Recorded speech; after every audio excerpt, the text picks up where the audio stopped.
ایک اقلیت انسانوں کی ایسی ہوتی ہے جن کے لیے میں دو لفظ اب استعمال کر رہا ہوں، ذہین اور حساس۔ ذہین اور حساس لوگوں میں قبض اور بسط کی کیفیت، یہ مختلف سائیکلز ہیں جو آتی رہتی ہیں۔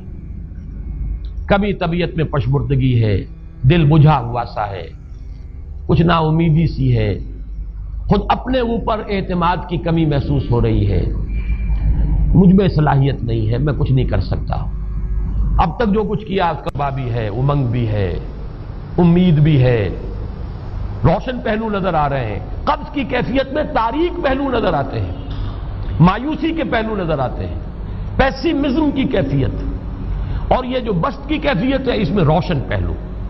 دیکھو یہ بھی تو ہے نا، آخر یہ بھی تو ہوا ہے، اور بھی ہو سکتا ہے، آخر اب تک میں نے یہ کام بھی تو کر لیا، آگے بھی مشکل آسان ہو سکتی ہے۔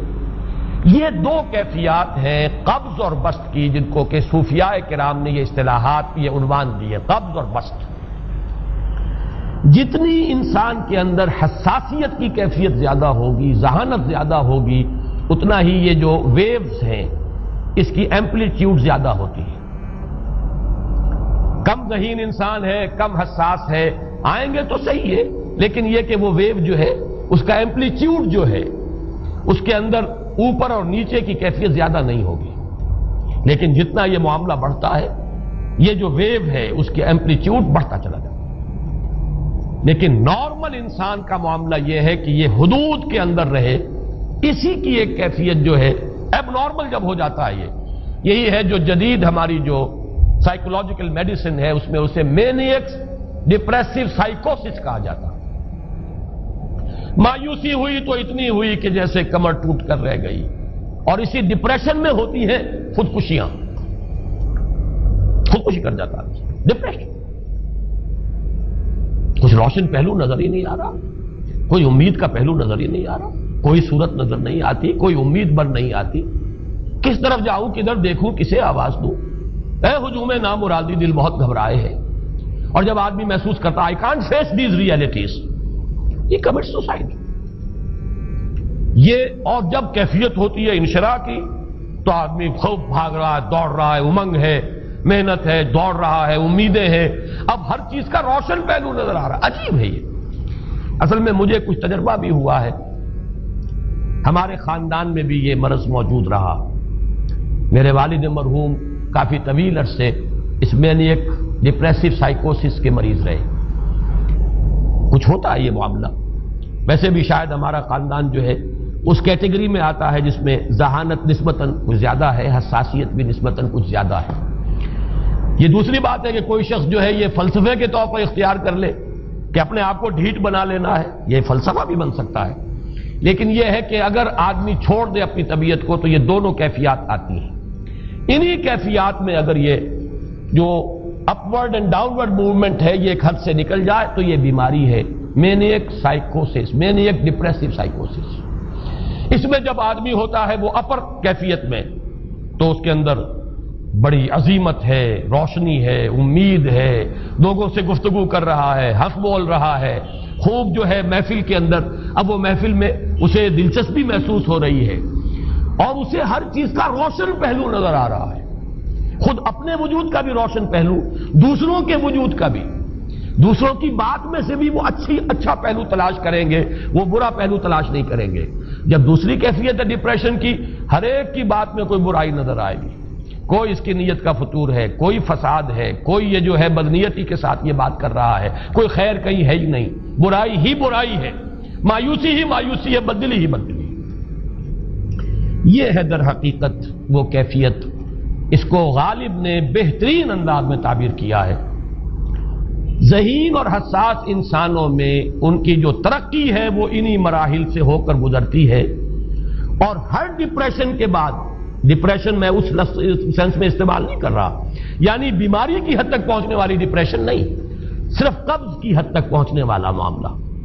ہر قبض کے بعد جب بسط آتا ہے تو آگے ترقی ہوتی ہے، جس کو آپ کہتے ہیں بائی لیپس اینڈ باؤنڈس، آدمی جو ہے چھلانگ لگاتا ہے، گویا کہ ایک درجہ جو پہلے تھا اس سے آگے درجہ انسان کا جو ہے اس سے بلند تر پوزیشن پر انسان پہنچتا ہے. ہر قبض کے بعد جو نیا بست آتا ہے وہ ایک نئی کیفیت، نئی شان، نئی بلندی، نئی رفعت لے کر آتا ہے. اس کو غالب نے تعبیر کیا ہے بہت خوبصورت انداز ہے. رکتی ہے میری طبع تو ہوتی ہے رواں اور.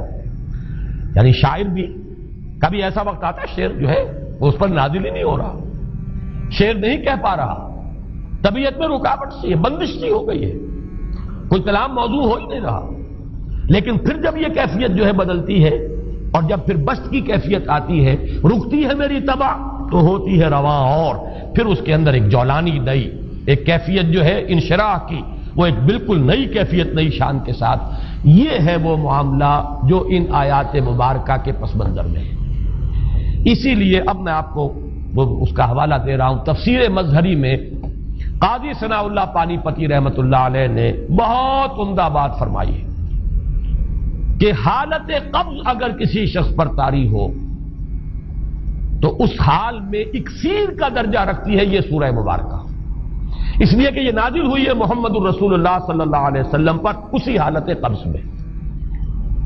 وَالضُّحَىٰ وَاللَّيْلِ إِذَا سَجَىٰ مَا وَدَّعَكَ رَبُّكَ وَمَا قَلَىٰ وَلَلْآخِرَةُ خَيْرٌ لَكَ مِنَ الْأُولَىٰ وَلَسَوْفَ يُعْطِيكَ رَبُّكَ فَتَرْضَىٰ أَلَمْ يَجِدْكَ يَتِيمًا فَآوَىٰ وَوَجَدَكَ ضَالًّا فَهَدَىٰ وَوَجَدَكَ عَائِلًا فَأَغْنَىٰ. یہ تمام آیات اب معلوم ہوگا کہ جیسے موتی پروئے ہوئے ایک لفظ قبض.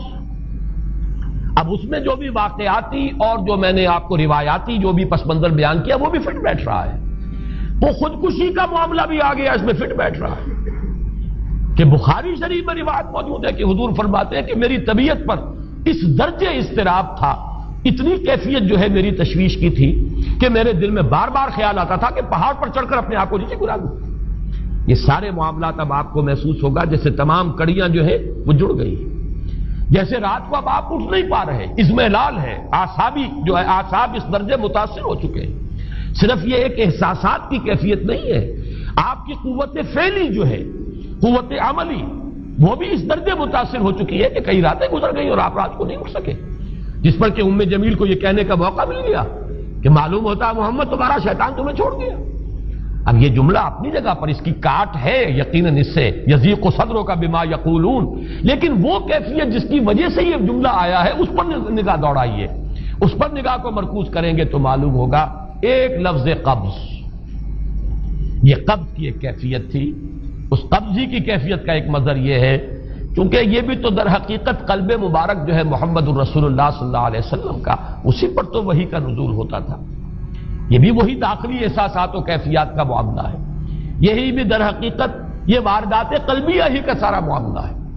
اس کو آپ خارج سے تعبیر نہیں کر سکتے، نہ ابھی کوئی ایسے مصائب تھے، نہ ایسی کوئی مشکلات تھیں، نہ ابھی کوئی رد و قضا ایسی شروع ہوئی، نہ ابھی کوئی بحث و نزاع کا معاملہ ایسا ہوا، نہ کوئی ابھی کوئی فزیکل پرسیکیوشن شروع ہوئی. یہ سب داخلی ہی کیفیات ہیں اور ان داخلی کیفیات کے حوالے سے ان سورہ مبارکہ کو اگر صحیح سمجھا ہے تو صوفیہ نے سمجھا. وہ جو اقبال کا شعر ہے کہ کچھ جو سمجھا میرے شکوے کو تو رضواں سمجھا، مجھ کو جنت سے نکالا ہوا انسان سمجھا. اور کون سمجھے گا؟ وہ تو سمجھے گا کہ دکھے ہوئے وہ دل کی صدا ہے. وہ کیا ہے جو اقبال کی وہ ایک نظم ہے پرندے کی فریاد، گانا اسے سمجھ کر خوش ہونا سننے والے. یہ تو در حقیقت ایک دکھے ہوئے دل کی صدا فریاد یہ صدا ہے. تو یہ کیفیت جو ہے رضوان سمجھ سکا ہے جو کہ داروغہ جنت ہے، اس نے سمجھا یہ وہی آدم جو نکالا گیا تھا یہاں سے، یہ اس کی فریاد ہے. کچھ جو سمجھا میرے شکوے کو تو رضواں سمجھا، مجھ کو جنت سے نکالا ہوا انسان سمجھا. تو واقعہ یہ ہے کہ اس سورہ مبارکہ کا صحیح فہم اگر حاصل ہوا ہے وہ امام راضی کو حاصل ہو ہی نہیں سکتا. وہ عقل اور منطق کی گتھیاں سلجھانے والے آدمی ہیں، اپنی جگہ ان کی کنٹریبیوشن بہت. یہ لغت اور ادب کا کوئی خاص مسئلہ اس میں ہے ہی نہیں کہ زمخشری اس میں کوئی جولانی دکھائیں اپنی، اس میں کوئی ایسا اشکال ہے ہی نہیں، نحوی اشکال ہی نہیں. لیکن یہ واردات قلبیہ کا معاملہ ہے، احساسات باطنی کا معاملہ ہے، یہ نفسیات انسانی کا معاملہ ہے. اور اس کو وہی سمجھ سکتے ہیں کہ جو ماہرین علم نفس ہیں، اور وہ ہیں صوفیاء کرام ہمارے ہاں، جن کا وہ ذوق ہے باطنی کیفیات و احساسات، جن کا موضوع ہے کہ یہ در حقیقت حالت قبض کی کیفیت ہے.